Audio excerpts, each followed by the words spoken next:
Bismillahirrahmanirrahim. Assalamualaikum warahmatullahi wabarakatuh. Hai adik-adik semuanya, bagaimana kabarnya? Semoga semuanya dalam keadaan sehat dan tetap semangat belajar ya. Dalam video kali ini, kita akan membahas tentang pengertian toleransi. Setelah menyimak video ini, diharapkan kalian mampu mendeskripsikan pengertian toleransi dengan benar. Sebelum dilanjutkan, jangan lupa like dan subscribe video ini ya. Adik-adik, toleransi dalam bahasa Arab dikenal dengan istilah tasamuh, yang secara bahasa toleransi berarti tenggang rasa. Sedangkan secara istilah, toleransi adalah sikap menghargai dan menghormati perbedaan antar sesama manusia. Allah Subhanahu wa Ta'ala menciptakan manusia berbeda satu sama lain. Perbedaan tersebut bisa menjadi kekuatan jika dipandang secara positif, dan sebaliknya, perbedaan bisa memicu konflik jika dipandang secara negatif. Jika kita memperhatikan salah satu unsur bangunan, misalnya tembok, maka tembok itu terdiri dari beberapa bagian, yaitu batu bata, besi, semen, dan pasir. Jika masing-masing bagian itu berdiri sendiri tanpa ada persatuan dan keterkaitan, maka tidak akan mempunyai kekuatan. Setelah bagian-bagian itu dipersatukan, dicampur dengan air dan disusun rapi, maka ia akan menjadi satu bangunan yang kokoh. Ini semua menggambarkan bahwa perbedaan merupakan sumber kekuatan apabila bersatu dan bekerja sama. Oleh karena itu, Islam mengajarkan untuk menghargai dan menghormati perbedaan. Apabila umat Islam tidak bersatu, maka kekuatan Islam akan hancur, lemah, dan mudah goyah. Hal ini akan semakin parah jika umat Islam bersikap intoleransi, saling bermusuhan, dan saling bertengkar. Toleransi dalam Islam mencakup dua hal, yaitu toleransi antar sesama Muslim dan toleransi kepada non-Muslim. Apa maksud toleransi antar sesama Muslim? Toleransi antar sesama Muslim berarti menghargai dan menghormati perbedaan pendapat yang ada dalam ajaran agama Islam. Misalnya perbedaan pendapat mengenai jumlah rakaat tarawih.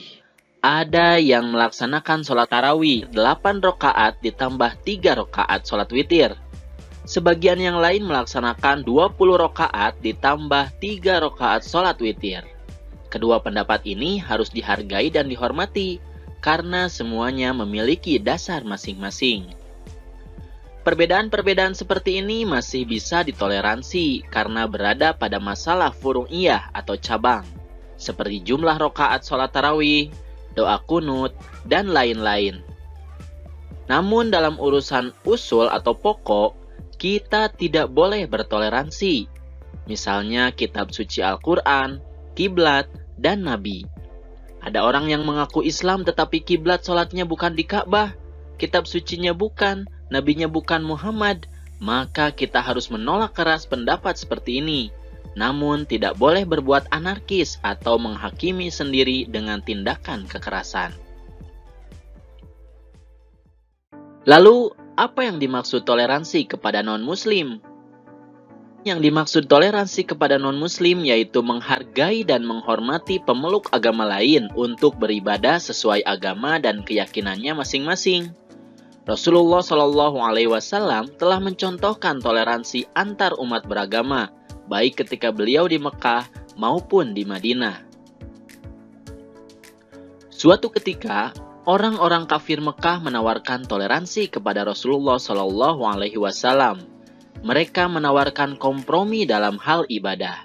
Mereka berkata, "Wahai Muhammad, bagaimana jika kami menyembah Tuhanmu selama setahun dan kamu juga menyembah Tuhan kami selama setahun? Jika agamamu benar, kami mendapat keuntungan. Dan jika agama kami yang benar, kamu juga tentu memperoleh keuntungan.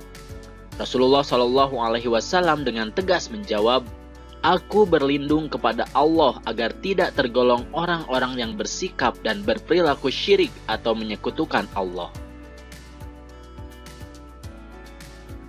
Allah Subhanahu wa Ta'ala pun menurunkan surat Al-Kafirun.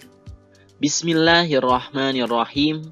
Katakanlah Muhammad, wahai orang-orang kafir, aku tidak akan menyembah apa yang kamu sembah, dan kamu bukan penyembah apa yang aku sembah. Dan aku tidak pernah menjadi penyembah apa yang kamu sembah, dan kamu tidak pernah pula menjadi penyembah apa yang aku sembah. Untukmu agamamu, dan untukku agamaku. Lalu Rasulullah mendatangi kafir Quraisy. Di tengah kerumunan orang-orang kafir yang sedang berkumpul di Masjidil Haram, Rasulullah Shallallahu Alaihi Wasallam membacakan Quran surat Al-Kafirun ayat 1-6 itu dengan mantap dan lantang. Alhamdulillahirabbil alamin. Materinya sudah selesai. Jangan lupa like dan subscribe video ini ya. Jika ada materi lain yang ingin kalian pelajari, tulis di kolom komentar. Terima kasih atas perhatiannya dan mohon maaf jika ada kesalahan. Billahi taufiq wal hidayah. Wassalamualaikum warahmatullahi wabarakatuh.